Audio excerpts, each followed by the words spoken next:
আমি আপনার ফ্লাইটে যেতে পারি। উনি আজকে উঠে বললেন, না না, আমার বাড়ি না।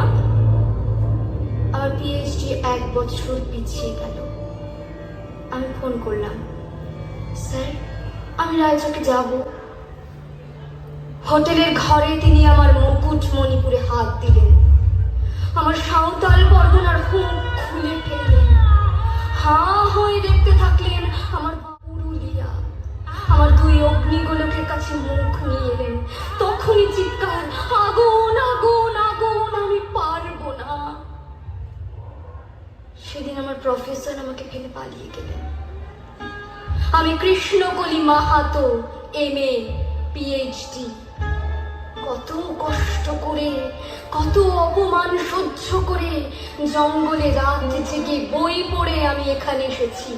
কেউ আমাকে জায়গা ছেড়ে দেয়নি, কেউ কাউকে জায়গা ছেড়ে দেয় না, না পুরুলিয়ায় না কলকাতায়।